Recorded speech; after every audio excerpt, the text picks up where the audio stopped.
Hey, fellow GNTers, those of us who like our spirituality with a twist. Daniel's giving me this grin, trying to get me to fuck this shit up, Fuck as yeah. every week. He goes, one, he goes, three, two, one, we're gonna start, and he gets this big ass grin on his face. That's Or not right. even that big ass, just kind of subtle. All right. So we were doing the series on attachment theory. That was our kind of latest little project. Yep. Uh, we got like some other episodes in between, but we're kind of getting back to that now to get more to the wrap up part of it.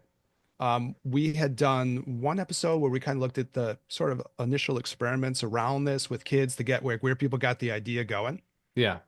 And then we kind of looked at like what kind of family situations would produce these different kind of responses in the kids, right? How they develop these kind of styles of attachment that this theory talks about. And now we're going to trace it into adulthood and look at like what happens to adult folks with this. Yeah. And we'll try to tie it back up to like how we think this connects back to Tantra, spirituality, Taoist, Buddhist, Sufi kind of stuff. We'll kind of kick it around Yeah. the context of the big picture of what we'd like to talk about on Jin and Tantra, spirituality with a twist. But before that, I got to say the things now at the beginning, which is do the liking and the subscribing and all the good stuff. Daniel will do it at the end as well, but we agreed to do it at the beginning too. That's right.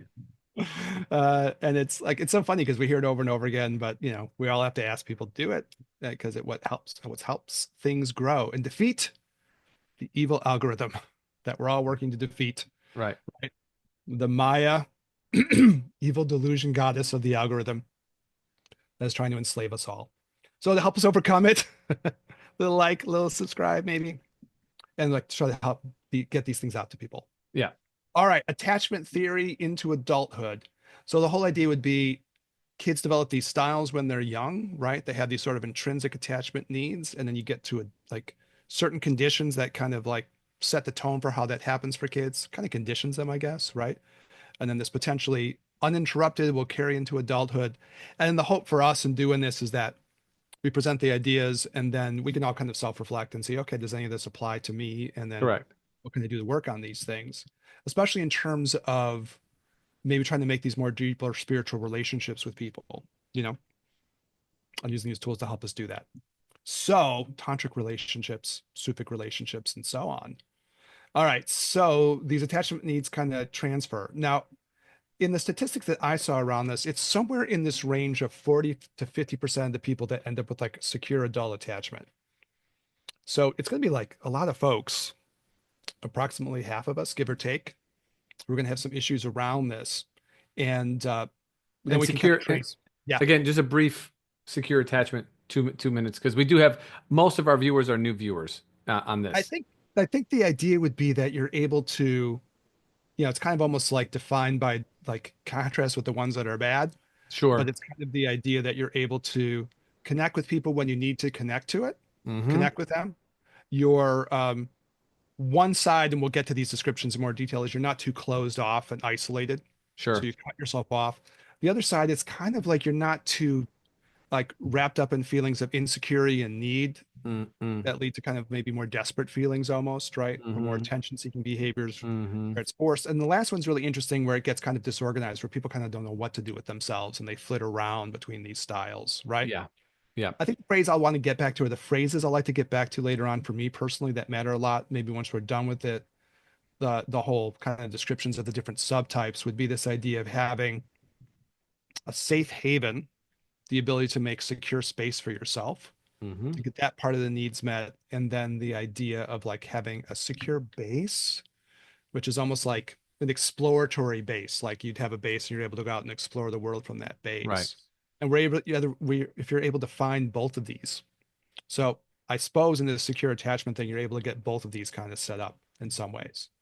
Yeah. Otherwise, the idea would be that you're going to have more troubles with relationships. There's like definitely research of like poor relationship satisfaction, chaotic attachments, all this kind of stuff. So Yeah, and I find that these come up in particular as an extension, of the episode that I did on these things with Phaedra, and what we have done, a couple weeks ago now. yeah.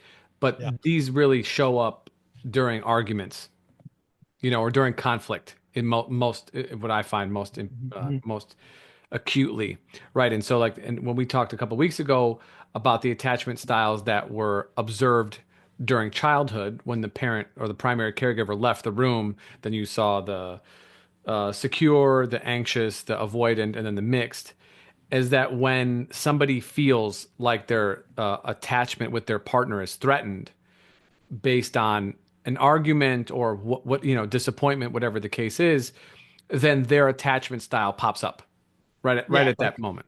when you feel insecure and threatened, right? I mean, those are the Yeah, moments when it's really going to get to it, right? right. I So guess if that's kind some of like the idea of like the baby ducks who get threatened or something and they try to find their attachment person for security and they can't, right? Yeah.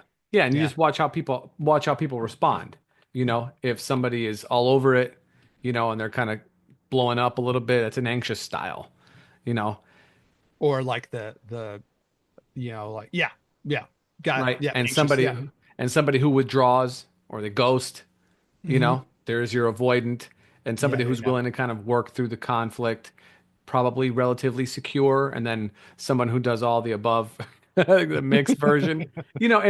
And now I'm not saying that as a in a demeaning kind of way, but it is to show that these things are common and that oftentimes they're even inherited or they're observed at a very young age. And so when you're in relationship with somebody, not even necessarily romantic, although it can be, but even when dealing with friends or whomever, you can see this pop up. And if you're in close enough, I believe if you're in close enough communion with them, then you can help them address these things by, gently bringing it to their attention and trying to, be foster growth in that way so that it is not a detriment to the connection.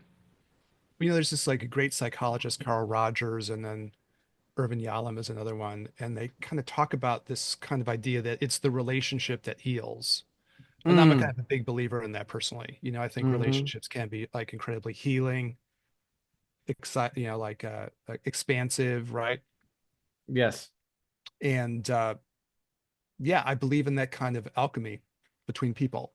Like I genuinely believe in it. I think that's Yeah. why these subject matters of some of the psychological stuff we do like this, and then the tantric stuff and the Sufi stuff, the Rumi stuff, all these things where it's relationships that carry a lot of power. Yeah. I'm just a particular believer in that, Yeah. and that's kind of been my experience in my life. You get deep things with people, and you'll come out transformed for the positive. I guess I Mm. suppose the negative too potentially. But Also, they're yeah, powerful either way. I was You just know, thinking that. Yeah.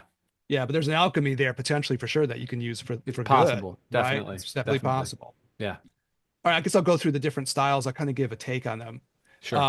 I used Jessica Fern, who has this book, Polysecure, as sort of the basis of this. I thought she makes some interesting observations just to give her props, right? Hmm. It's a book written for polyamorous people, but the attachment stuff in there really isn't focused on any particular group of people with any particular relationship style or anything. It's Right. pretty universal what she's talking about. Yeah. And I think it's well done overall. So, if you're looking for something on this, I can give like a little thumbs up to that one and recommend it. And it's, again, it's not really for, it's, the title has this polyamory thing in it, but it's pretty broad, right? Yeah. Yeah. And inclusive.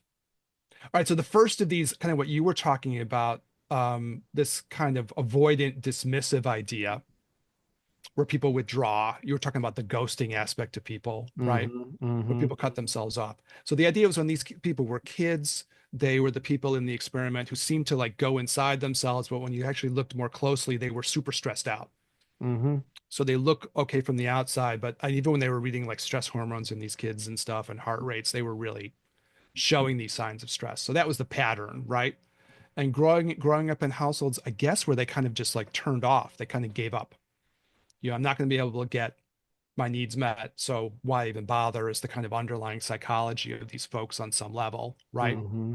If you trace it into adulthood, to share some of the ideas around this, and we can all kind of look in the mirror and see what we think about it. But they're more distant. She points out that a lot of times they'll tend to see other people as kind of weak, needy, or dependent Mm. because they've sort of cut these things off in themselves and they've kind of minimized them. So they're the kind of people that will look at other people and I've known people like this. They'll look at others as kind of weak and vulnerable. They don't like the emotions as much. I have one important in my person in my life like this. And it was really funny because I was saying to her, like sometimes you don't understand the difference between like a thought and a feeling. Mm. They're not the same thing. I was trying to talk about something and I was just like kind of like expressing it just for like the camaraderie of it, and just like oh yeah, that sucks that it's like that or whatever, Right. I didn't need like a whole solution presented. I wasn't even interested in that in the moment, you know. There's an old show called Buffy the Vampire Slayer that I happen to like, which Daniel probably never watched a single episode No, no, of. no. I did. I've watched a bunch of episodes. Oh, you like it too? Okay. There- Surprisingly, yes.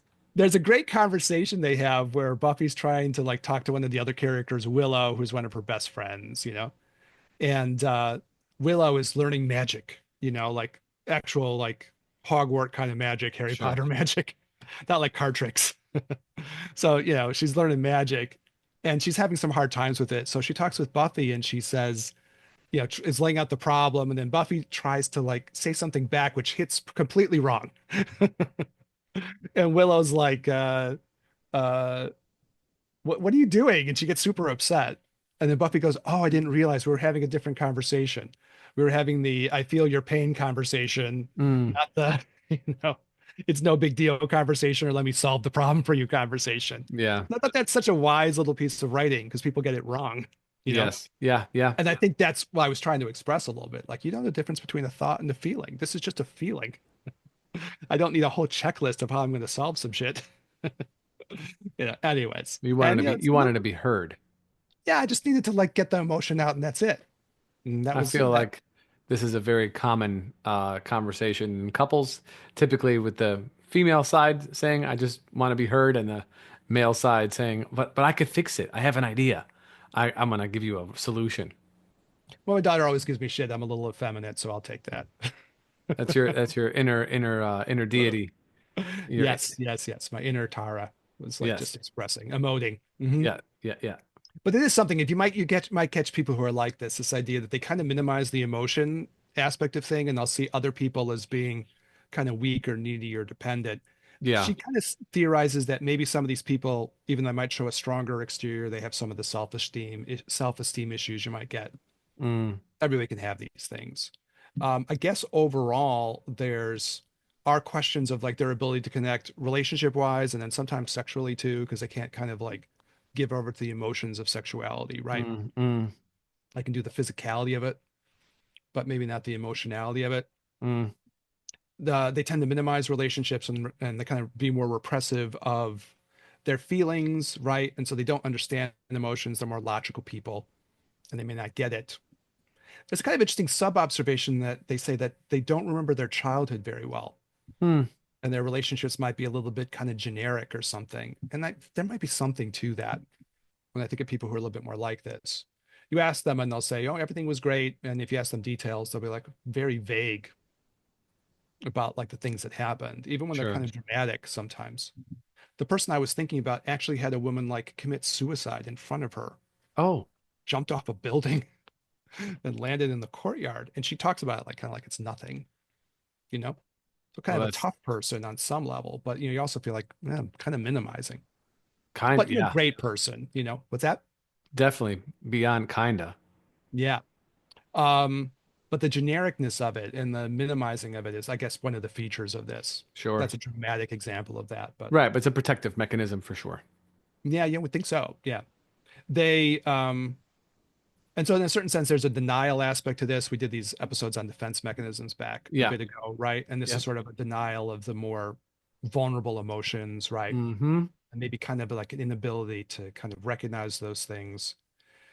And then maybe it cuts them off from other aspects, like kind of a lack of body awareness sometimes, because the emotions will sometimes be so much there within the body, right? Mm.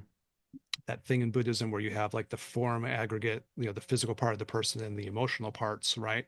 Yeah. Kind of there, and there might have a little bit of a cutoff around that. But yeah, it's funny because they have like a lot of independence and stuff. So maybe positive traits too.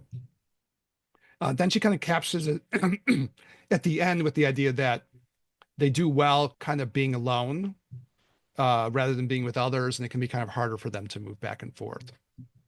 Yeah. All right, so that's that one. You got anything else you want to throw in No, on and that? that's the avoidant one, correct? That's the avoidant Okay. dismissive. Yep. Yeah, yeah, yeah. Mm-hmm. And then what you were talking about before, the anxious preoccupied one. Yeah. And I think the whole idea is that these folks as kids learned if I make a lot of like gestures to get the attention and the needs met, maybe I'll get them. Yeah. So they like to, it's kind of almost this over anxious reaching out, coming from this kind of vulnerable, insecure place. These would be in your nervous system response. The previous people would be your flight folks, Yeah, I guess that's right. and Yeah, these would be your fawning folks. that probably seems about right to it. Hmm. Yeah. And I guess as a kid, you just learned, yeah, that idea. If I fawn, make noise, cry, whatever, I can get the attention that I need met. Yeah, But unless I make a big sound, it's not going to happen. correct. Yeah. So again, it kind of like like I'll go to the Jessica Fern stuff. Again, this kind of extreme need for closeness, fears of loss and abandonment, Hmm. which again, like self-esteem stuff across the board with all of this, right? Hmm. But then this idea that they'll kind of like monitor and hover over the partner because they feel insecure, right? Yeah, There's these things of vulnerability. To others, then this can be felt as sort of like over controlling or demanding. For that person, they're coming from this anxious space, but it can be kind of pushing, ironically, pushing the partner away in adulthood, right? yeah, And it kind of like drives the other person to like pull back. In general, she kind of points out too that people, these kinds of folks will move very quickly into relationships, kind of driven by anxiety. And maybe that means they won't be as selective as they could be. They won't sure. differentiate out who's like the best people for them. Right. Yeah, their level of That is, discernment is not as high because of their desire to have the connection. They're willing to accept things that are not necessarily on their want list. yeah, yeah, yeah. Yeah, I guess blind spots to, is this really the correct person or not? I think we probably both known people like this for sure too. Yeah, I think they're in the mirror. Um, so, and they don't leave space to explore whether the relationship is right or not. Right. They're like so in so fast, Yeah. right? And then, they're kind of almost like overcommitted in before they really could tell what the true dynamic of the thing is going to be. Yeah. Um, then there's kind of that element of like maybe could be self-sacrificing for dependence needs. And there's kind of the irony, like this may not always even match what the partner really wants, Hmm. but they're kind of sacrificing stuff to kind of pull the person closer. But it might be ironic in the sense of like, God, this partner doesn't even want these things, but it's sort of the space that this person tends to come from, right? Yeah. And as far as like other kleshas, to use the fancy kind of Buddhist word for kind of these negative emotions and negative mental states, they call them kleshas, right? So there's kind of jealousy, possessiveness, um, uh, and then kind of interesting things with like sexuality she mentions too. So these vulnerabilities of jealousy and possessiveness are there. Back when we were talking about like tantric partnerships, that was one of the things they did bring up. You have to like minimize the jealousy and possessiveness things. Yes. But a Yeah. lot of people feel these things so deeply, and it's cultural too. But it's a deep question. And then she mentions like sexuality things that are kind of interesting. Like the person might engage in sexual things that they don't really want or really enjoy, but they'll do it just to sort of get that connection with that person, which Hmm. that's observant too, I think, right? Yeah. Yeah. Where maybe like the avoidant person, they'll engage in sexual things, but it's harder for them to fully let themselves go, right? But you got the pooch in the background. I've never seen Yeah. the Yeah. He's dog back before. there now. Hey. um, where for this kinds of people, they're engaging in sexuality and they're doing things. Maybe they're trying to like, I think maybe their underlying goal is to hold the person close, Yeah. right? And it's Yeah. attention. When someone's Yeah. undivided attention is on you, then there is nothing, then there is nothing else that is there. You are important. I'm thinking of people who enjoy this, thoroughly enjoy the submissive role, you know, Yeah. that even though maybe other people might not think that like, oh, what gets done in that role is for them, the people who are in that role, I would imagine, know that they have the undivided attention of the person who was being the more dominant in that moment, you know, Yeah. Yeah. Yeah. Yeah. and they are the focus of their attention. They get all of the things that is being emitted at that time, and they matter. Yeah. And I guess it's a question of like whether the person truly enjoys that or not fully. You know what I mean? Or whether they're doing that from some place of insecurity and need to like be pleasing. Right. Hard Yeah. to say, you know? Very hard to say. Very hard to say. I don't even know if in those kinds of situations, I mean, I've never, experienced, the kind of like the deeper ends of that, you Yeah, know. yeah. Um, I don't even know if it's even appropriate to ask. I'm assuming so. You're going to have conversations around safe words and boundaries and whatnot, but like Mhm. I like is asking someone's psychology in those moments, is that a turn is that a no-no? I have no idea. I don't know. Well, that's like, one of those things, right? If you don't figure that stuff out ahead of time, that's where those things get really potentially effed up, right? Right. I don't want to go into like all the details. We had Lady India on for one of our episodes back in the Yeah. day, if you want to go back. And she was really interesting to talk to because she's more deep into that world Yeah, for than sure. us. And I get what she was saying though. She was sort of saying like, I came from a place where I was more, you know, sexuality and relationship had been damaging for her in different ways. You can listen to her describe that in the episode if you're curious to go back and hear it. But she also said like the whole kind of S&M community, subdom community was very healing for her because you could sort of play Mm-hmm. with ideas of trust, which is probably the better way that that'll work Yes. rather than if you're just doing it like as a people pleaser or something Right. like that. Right. Yeah, yeah, yeah. And that I do understand. Those elements of trust and sexuality can be pretty Mm-hmm. fascinating if you get the right Mm-hmm. person. Mm-hmm. It's almost a trust game, right? Yeah, you help to I'm thinking develop. one person we were really good with that with one another. Like we could kind of play the trust, Well, you're that kind of developing thing. you're developing that secure attachment through these little, mini experiences. You know, Yeah. you're trusting them, but that's giving you security, you know, to have in that other person, and then and therefore you're having it within yourself. I guess there's something fascinating, like when you get to the sexual aspects of like pushing those little boundaries of trust a little bit, Yeah. you know? Yeah, there's an excitement to that, right? Mm-hmm. And like then the like I guess in Buddhism you say like a magnetizing, like a feeling of closeness because Yeah. you're going to a space, Yeah. it's deep. It is. Yeah.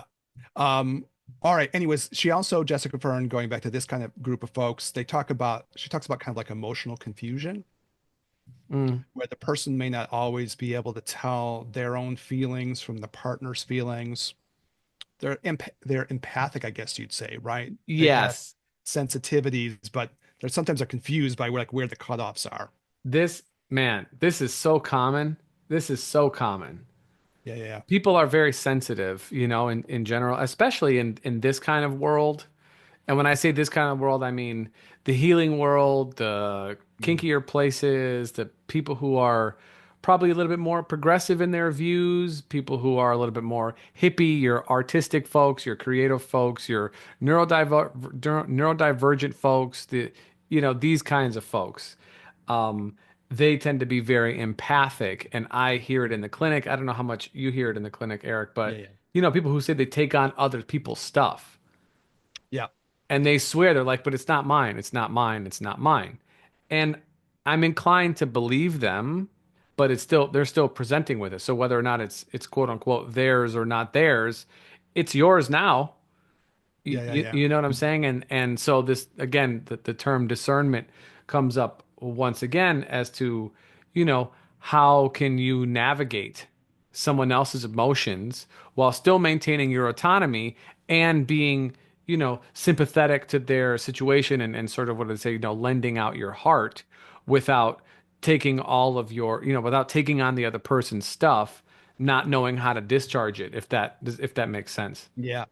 I like the idea of like discernment, which is like a very Buddhist tantric sounding word, right? It has to do Mm. with like the fire element, right? Or the fire phase, right? Mhm. And like that idea of like discernment and fire, like casting light on things, like Yes. casting a light on this. So now I can see and clarify what's going on, right? Mm-hmm. That whole idea where I think like I get what she's saying here. She's saying like, there's this sensitivity and there can be just a confusion within those emotions, right? Yeah, Maybe like we haven't done like the five phase or astrology or these other kinds of things with these folks, but there's a kind of a watery quality to this too, right? sure. Yeah. Um, I guess like I suppose Okay, again, she says like they're very sensitive, but they can be confused by their partner's emotions and like attributing things accurately or something. Mm-hmm. And that's very interesting. When you get people who are really close, I was having some thoughts about this today. Sometimes even from afar, there's those feelings, right? Where you're like, okay, I'm feeling something with this person. Mm-hmm. And you sort of wonder, like, is that me? Is that them? But Mm. you almost maybe have to ask those questions at times, right? To get that Yeah. discernment thing going and really say, okay, what exactly Yes. am I feeling here? Because if you're really close with people, you can feel those things, Yeah. right? Yeah. And there's a pot, and it's not all negative. I'm not, so for No. people who are listening, I'm not poo-pooing on it. I'm just saying some people are far more sensitive to others. And in relationship, and maybe we're talking currently about like maybe romantic partnerships, but this also goes to friends. And Yeah. if you're talking with somebody and they're going through a rough time and you hang out with them and you feel drained afterwards, you know well, that can happen. But then we have to look at the way in which you're engaging with that person, right? Are you engaging with them as their therapist? Are you engaging with them as their friend? Are you really putting yourself in their shoes? Do you need, if you're that sensitive, do you need to do that? Or can you just kind of listen from a compassionate place and not get yourself involved? And on the flip side of that, if it's your romantic partner and you're definitely involved, or it's one of your romantic partners, depending on where you find yourself on the scale, um, Uh, and you are, intimately and emotionally, physically, involved, you're going to feel it. But again, that kind of self check-in with the process, is it yours? Is it theirs? And like you're saying, to do this check-in on a regular basis, because people want to avoid the negative part of this kind of connection for sure, because then they feel like mhm. they're carrying around their partner's grief and they don't want to do it because we have our own, right? Yeah, yeah, yeah, yeah. But then on the other hand, if you're close with somebody, it is lovely to take out your phone and start texting somebody and a text message comes through from them. Because you felt them from afar. Yeah. Like Yeah. that's nice. Or you think of something that they mentioned once a long time ago and boom, now you bring it home and they were like, I was just thinking about that today. And you're like, Yeah. well, here it is. So Yeah. those are the benefits of it, but we have to, for me, we have to take both sides, the beautiful synchronicities that occur, and then also the, being in the trenches with the person, because you do have these kind of like psycho-emotional connections. But I think, to summate my point, what you're saying is it's a regular act of communication, using specifically discernment to tell what is what as you're experiencing it. What is yours, what is theirs, and making that very clear, so then you can develop a relationship with yourself that you can check in and say, I'm feeling blank. Traditionally, this when I feel this, I'm reminded of my partner, but I've checked in now, and it's for me to check in, not necessarily for me to feel bad about or X, Y, or Z or whatever. So you have to kind of develop this internal dialogue via your sensations so that you can feel like you have autonomy within the connection. Yeah, I think like yeah, I think the Buddhist, tantric, Taoist aspects of this, like having to do with interconnectivity is really kind of amazing, right? Mm-hmm. Because on some ultimate level, we're all like interconnected. That's like one of the principal theses, right? Yes. Yeah. The Flower Ornament Sutra talks that way, we're all interconnected on some level. Now, if you have deeper karmic things with people, you're more interconnected Yeah. in this immediate sense, right? Maybe not in an ultimate sense, but in the Yeah. relative Yeah. sense, you're more entwined with them, though you're tied in with everything, right? But you have these deeper karmic bonds with people, right? They're more profound. So you are going to feel people. And so then it's this weird question of what do you do about that? I'm cheating ahead a little bit because I guess we could say what you do about it when we're done with all of them, but we might as well say it here, some of it. Go So for it. I know for me, like when I was going to do Zen, I had done psychological stuff, and that was being able to self-reflect and start to discern in that sense, right? So I had my psych mentor, Dr. Michael Schnur. Thank you so much, Michael, for helping with all these things, right? Mm-hmm. And again, I came from a kind of a troubled background. Probably the next thing, this confusion, because the household was so random and all over the place and chaotic, right? Yeah. So, so I had some avoidant features, probably some of these anxious features in me. Um, but part of that was that clarity of the psychological part and kind of defining those things, being able to turn inside and more accurately identify things, a discernment, right? Mm-hmm. My feeling of the Zen thing, as far as this stuff goes, was almost like, and I think we'll totally get each other with this, was almost like the idea of like like an electrical kind of analogy, like capacitance, like a capacitor. How much charge can you hold? You Mm, know, and I remember thinking about that a lot because, the more charge, that's kind of a Zen vibe, but the more charge you can hold, the more at ease you are with things. mm, The tensions of things don't bother you. You can hold a charge, right? It doesn't freak your shit out. And that was kind of important too, and I think I did think of it in almost like an electromagnetic kind of a way or something, right? Capacitor is like a thing that holds yeah. electrical charge. The more the capacitor, say for people, Oh, yeah. Sorry. it holds electric charge, right? And the bigger the capacitor is, the more charge you can hold. Yeah. And I remember thinking, this Zen is interesting, because you just develop more and more capacitance, Mm, right? And so stuff doesn't bother you as much, so that was part of growing. Um, when I got to studying with, my Taoist teacher and Chinese medical teacher, Master Wang, Master Shengli Wang, he had this really good advice about, on the one hand, finding like starting to find the happy spot within yourself. We're going to do a retreat on Buddhist Tantra coming up in the next week or so, right? yes. Yeah. And, part of that's like, can you find your bliss space right inside? Can you meditatively train yourself for that? And it was kind of similar with him. And so that made a difference too, because if you can find that spot, then you're less thrown again, right? He also thought that there was like this big sea of energy that we could all tap into.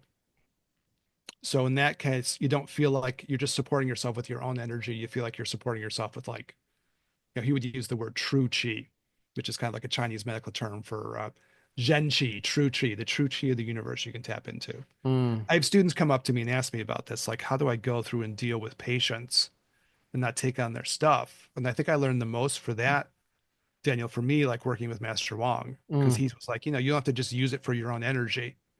You're part of a big sea of energy. Does that make sense to you, or how do you think about that shamanically? Yeah. So that's a good way of, that's a good idea.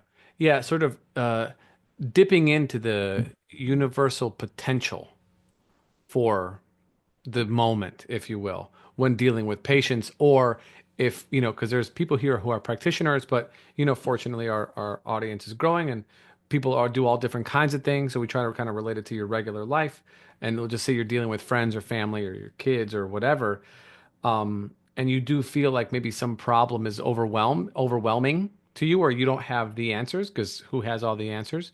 And yet in the moment, you're compelled to provide support for someone, right? So you don't want to go, I don't know, and then just walk away like that. That seems like you'd be abandoning that person. And so then, Eric, I think if I'm just summarizing what you're saying is that like you can kind of relax and tap into like a larger sense of the subconscious, if you will, or this greater field that's around you. Is that?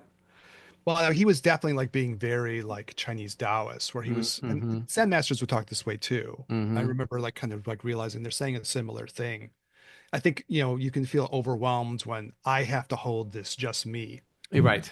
Right. but if I feel like I have a connection to like however this is for each person, if you're a Taoist, like the Tao, you Yeah. know, or like the Buddha nature of everything, or like the big sea of like Master Wang's term was like true chi, the true energy of the universe, that's kind of Right. healing and supportive and all that. So a lot of his training that I really enjoyed and made the biggest difference for me was started feeling, oh, I can connect into this bigger sea of energy, right? Yes. So I don't have to hold this all just myself. Right. I can tap into something bigger than me or something, and it doesn't feel as overwhelming. So It's kind of an interesting meditative thing, you know what I mean? yeah. And so you can the answer is you are more than just yourself. Yeah, I think that's right. You are more than just the way that you think yourself to be. So you are more than Eric. I am more than Daniel. Listener to this. I know we say listeners, but only one person is listening at a time unless you're with a friend, right? Yeah. So we're really just talking to one person. So you who is listening right now, you are more than just you. Whatever your name is, whatever your identity is, you are more than just that. And what does that mean? That means that you have all the things latent to your life inside of you that will either be relearned or awakened, or however you want to look at that when you, in terms of absorbing information from the external world. But ultimately, those things reside within inside of you as a number one. So if you ever feel like you don't have the right answers, then just take your time, be quiet for a moment, and then come with something that comes really from the heart. Allow it to arise. A lot of times, the thoughts that we have at the very superficial aspects of our mind are just thoughts. They're just, boom, boom, boom, boom, boom. But like, let something rise from you. And then simultaneously release the expectations of being correct. Because if you're wrong, you're wrong. It's not necessarily about being right at that time. It's about holding space. Eric, like you talked about earlier, you just wanted to be heard. You didn't need it, right? Yeah, yeah, true. Hmm. Right. So that's part of it. And then the other part is that like we don't have to, and so the same thing, you are more than just yourself. You don't have, like you said, you don't have to carry it. It's not that you're taking all of this on and holding it inside of this little body. Hmm. You can take this and put it in a larger bank that can hold infinite amounts of information because it already does. And so therefore it's not all these feelings, this information, this whatever response is not locked with inside of your body. It's held in the infinite container of all possibility, being listened to and responded to by the being who created all of it and its manifestation in this reality via us, if you believe in this way. You know what I'm saying? And so, as the shamanic perspective or as the tantric perspective, you are more than just you in the large sense. You could say you're an emanation of light, of the infinite light of all creation. Or on a more maybe like we could say specific example, you are an emanation of something that you identify with as a being. So if you have a deity practice, and you believe in Jesus, we'll start here. Well, then you're an emanation of that, Holy Trinity or Jesus himself or whatever. So you can take solace in that you believe this, and this is what's coming forth. You're pulling from that. And if you are a tantric Buddhist and you see yourself as, Vajrayogini or Tara or something like this, then you're an emanation of that, and that's the being that is coming through. If you're Hindu, then you see Ganesh or Shiva or Kali, you do that. And if you're a shamanic practitioner and you have some guides that you work with, whether they be animal or person or a combination of both, then you're an emanation of that. And that is the being that is also doing the work with the person that you are holding on. So you don't have to be limited to the capacity for which you believe you can contain, and you don't have to be limited to the capacity to which you can come up with something on the moment, on the spot, with the quote unquote right answer for someone. You can take your time and go a little bit deeper and allow the correct, the correct answer for the moment that feels right for you to arise from the center of your being. Yeah, I remember like how striking it was. I heard it from like again Master Wang, who was my Chinese medical mentor and kind of Taoist teacher. Sure. But before that, it was Toyota Sensei, who was like a great Aikidoist in the Chicago area, like real high level, Mm-hmm. like one of the fundamental teachers in that whole tradition, and also became a pretty great Zen master over the time that I was kind of watching him. You could kind of feel he surged forward. I remember him saying, he was kind of giving his talk. I think maybe we mentioned this in some episodes way, way back in the day, but he was basically just saying, don't worry about energy. There's tons of energy all around you. Sure. Don't worry about it. There's lots of energy you can tap into, in a positive sense. It's not all negative. It can be, the purer, more positive energies. And that Yeah. really struck me. And it sometimes it's hard to like, you know, get to like feeling like you can believe in that or accept that. Sometimes it's Right. maybe like I was thinking about this with our retreat coming up. Sometimes you just have to sort of like suspend disbelief a little bit and go, okay, Yeah. let me just try, and see what you feel, right? You Hmm. might feel that there's more there than what you think. So that can be hard sometimes in the beginning, I know. Yeah. Right. All right, so on these folks, um, again, so the other thing she mentions, this is again these particular kind of like uh these anxious, preoccupied folks, is they can kind of lose their sense of self too. And I've heard people talk that way. They feel like they kind of lose who they are in the midst Sure. of all this emotion. Uh, Wrapping it up, they have these fears of abandonment. They have these fears of being rejected, right? Mm. So they have all this anxiety. So they're in this attuned kind of sensitive thing where they can lose themselves and others. They need all this reassurance. And then they tend to like overcommit to things, and then it doesn't always so great. So yeah. So their idea is that they struggle more with being alone is the basic concept of this. So I think that's a little complicated, you know? Yeah. Yeah. Okay, the last of these folks, to wrap this one up. We don't want to have this one dragging on. Yeah. So the last of these folks is disorganized, fearful, avoidant, like both the other versions that are kind of messed up. I think the idea is that, with the environment for these kids, they just couldn't figure out how to get any of this stuff met. And sometimes the environment is very chaotic or fear inducing. Mm, Specifically, the notion that the person that you want to connect with as an object of security is also the one that's threatening you. mm, So something fritzes out inside of you, right? So, people come from environments where there's like abusive parents and things like that, yeah. especially, Yeah. like, okay, you're the person who's supposed to protect me and I'm supposed to go to you, but you're the one that's harming me. Right. The whole system freaks out, right? On some deep level, I guess, right? I mean, that's an interesting idea already there to my mind. Like it just loses it Yeah. because this fundamental thing can't find a home base and it has those ingrained qualities and there's no place for it to go. So, all right, the description of these folks would be, they're uncertain whether to attach or pull back. Then they don't know how to do this. Sometimes they'll be close. Sometimes they'll pull back again. They don't know how to make a consistent strategy of connecting. And with the idea that it's almost like a strategy kind of, right? That an organism learns really young. That's kind of interesting too, I think, right? Isn't there a Britney Spears song that goes, "Sometimes I run, sometimes I hide"? I've never, there might be. What do I know from Britney Spears? Whoops, I did it again. Not that Yeah, song. Yeah. Um, Britney. She had a lot of her own. I know she okay now. I don't want to go up on Britney because we don't have much I time in don't this know. episode, but she definitely had things going on. For sure. Yeah, yeah. That That probably that was was semi-autobiographical because it yeah, seemed like her upbringing was pretty difficult. yeah. Um, oh, so then okay, other kind of stuff like this, they're uncertain like whether to trust or not, because sometimes the trust has been kind of dangerous, right? The people that Yeah, they've tried to be open to were damaging. yeah. Um, and yeah, they'll kind of demand attention, but then when someone gives the attention, they can withdraw or feel like it's not right. I don't know, maybe I Right. was guilty of that. I don't know. Internal distrust of themselves, right? And this idea of feeling, I guess, like again, like a lot of self-esteem things with this, But I Mm, think these people can really feel kind of broken inside, and yeah. maybe because they haven't really gotten the kind of love and support at all, they can feel really kind of unworthy. Mm. Would be the idea. Well, I believe it. I would imagine at some point you don't have an answer for the reality that you're in, whereas the person who was supposed to be helping to nourish you and balance your nervous system and balance your sense of, safety within the world is the one who is creating trauma and making you feel unsafe, that you would, from a sense of powerlessness, blame yourself Yeah, that makes sense, right? because you Why don't can't I really get these have many things other back? options. You can't Yeah. blame them. You're too young, really, or too, unable to push away and get space to think.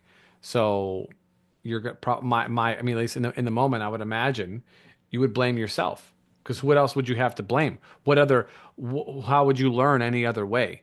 Right? Well, the whole feeling of like, and I don't have these things anymore, but I can remember this stuff when I was younger. This whole Yeah. idea of like, well, I guess I'm just not worthy of being loved somehow, like those kinds of feelings, right? Mm-hmm. Mm-hmm.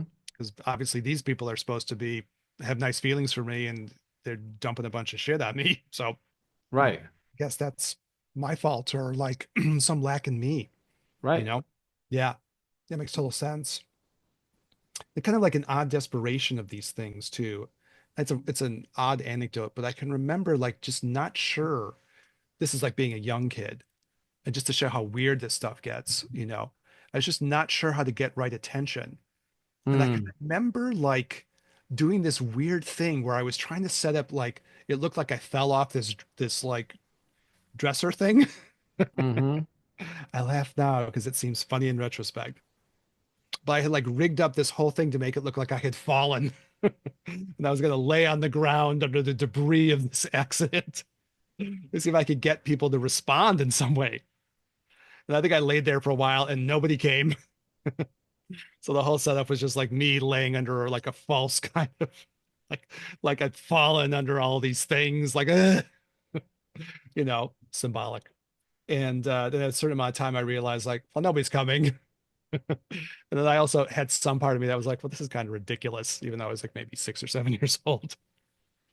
I was like, okay. And I just cleaned all the shit up.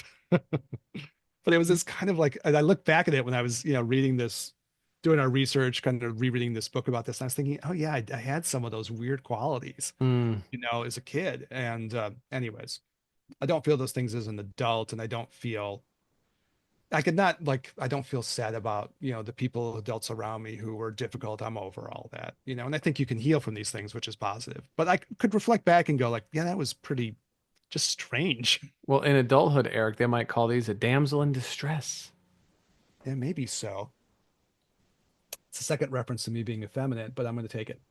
So Well, I mean, I meant this in, I don't mean you. I didn't mean I you. I was the meant, damsel in distress, well, I meant like, and laying under all the shit I piled on top of me, as an adult though, like kitty books and chairs and yeah, as an adult could be, right? Could be. people who Yeah. need, who are always kind of needing saving or, assistance in Yeah, that I kind of wonder way. about that with the anxious one too, Sure.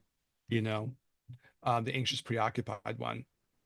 So just like as we try to like find ourselves in this, this Jessica Fern kind of gives kind of a different version of what this might look like for people because, you might see more of the kind of avoidant part in these people, or you might see Hmm. more of the anxious part. But then she also makes an interesting thing where she says some of this might be more obvious from the outside. The person will act these things out, right?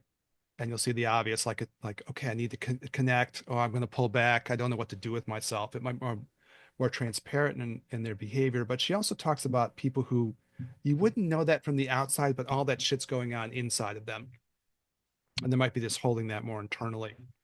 So I don't know if you think about people around you where you're trying to understand this in others, or if we're thinking about ourselves. Right. That's an interesting thing to think about. It might not be as obvious in your behavior, but you might be feeling those things kind of on the inside. So, anyways, a lot of like, I think what you brought up earlier, Daniel, too, and this applies to all of these, was sort of the situational aspects of this, right? So you were talking about like in an argument or in conflict, right? You might see Hmm. some of these things pop up. You Hmm. realize, oh, this is that part of me, right? So we could talk about that with like all of them, but I think, she specifically mentions it with this one too, where some people might go situationally disorganized when you feel like you're under stress or you're uncertain about your connection with the person, and it like triggers all this crap in you, Yeah. it comes out, and then you're like, well, that was odd. Like, why did that happen to me under these circumstances? If the argument is good enough, if it's strong enough, you're going to Yeah. feel that way for sure. And I guess you go back, what you were saying, you go back to whatever the one is, like the habitual one, Yes. the one that's kind of the home base. Yeah, for sure. I guess we'll do more of the tantra of this next time. Yeah. But it's interesting then, like the situationalness of this, because I could still sometimes feel that. Like, and this might be something to think about if you when you are interacting with other people, if you have this sort of concepts in your head, it can be helpful Yeah. because you can kind of go like, oh, this person is really avoidant and I show anxious, preoccupied things under stress. That means I'm going to be searching for them to, connect with me somehow, and they're not going to want to do it. Right. And they're going to pull back, and this is going to escalate, you know? Yes. So sometimes like understanding these things is like kind of good. You can kind of Yeah. see it in others, right? Yeah. It's the first, we talk about this all the time, but it is the way in which you can find yourself to not be as, I guess, identified with unconscious processes that are always being played out, and especially when the situation is with more stress. Yeah. And you can find yourself not, to be more who you want to be. I don't think that like a couple that has an anxious person and an avoidant person want to constantly play out that exact same drama over and Yeah. over and over again, where the anxious person is reaching out looking for something, looking, I need, and the avoidant person's like, oh, are we done? Yeah. Like can we move on? I'm gonna go watch TV. You know what I mean? Maybe this will be better by the time I get back, or I'm gonna Yeah. take a drive, whatever. Because it doesn't work, and over a long period of time, it won't work.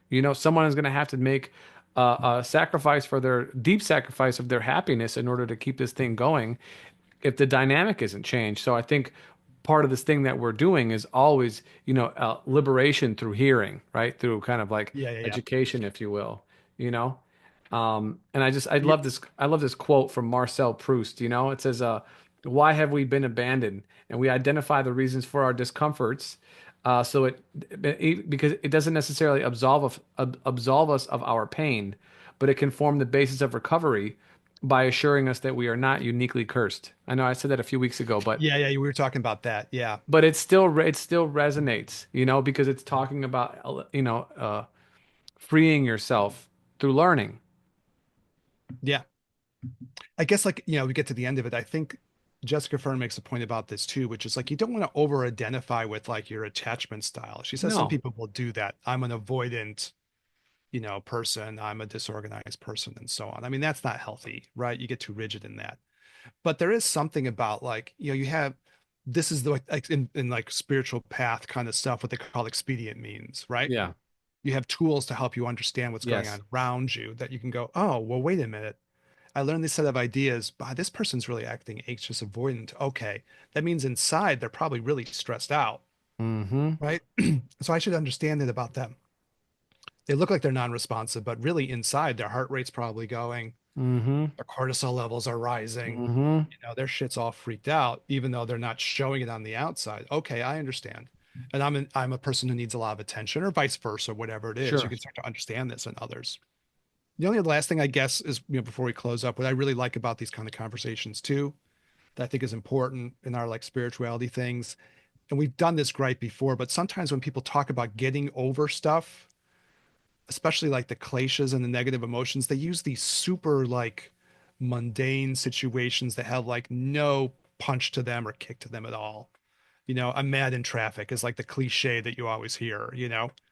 So I need to get over my negative emotions by not being mad in traffic, which is probably true. But Yeah. like, let's get serious.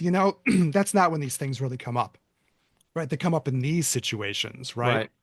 The ones where you really have to understand yourself in the moments where things are like there's much more on the line and much more at stake. I got a pet peeve about that. But I was just thinking about that now. We're really talking about like some of the most intense experiences you're going to have in your whole life potentially. Yeah. You talk about your really serious arguments with people Yeah. where these things are on the line, right? Those are some of the most challenging things you're going to have. And that's where you want to be able to use the tools that you got and also Mm. find yourself in those situations and, bring out the best of it, right? Mm-hmm. And then you evolve and change, right? Those are the moments of transformation, right? Opportunities. Yes. Yeah, opportunities, even though it's not the most pleasant way, right? Exactly. All right, seems good to me. Seem good to you? Yeah, I think so. Awesome. Maybe we'll just do one more thing on that just to kind of do the tantra of it, tie it all in. But we've done some of that, but looks good. Yeah. Yep. That Cool. sounds good. All Sounds right. good to me.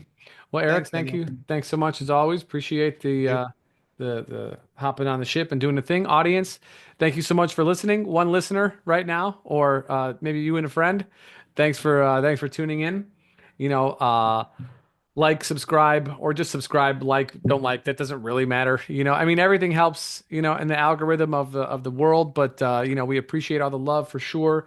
If you have been tuning into the channel for a little bit and you haven't subscribed yet, it helps us grow. It's completely free to you. We don't ask for any money from anybody, so this is just a matter of love for us. It's a passion project for sure, one that we probably will never be out of passion for.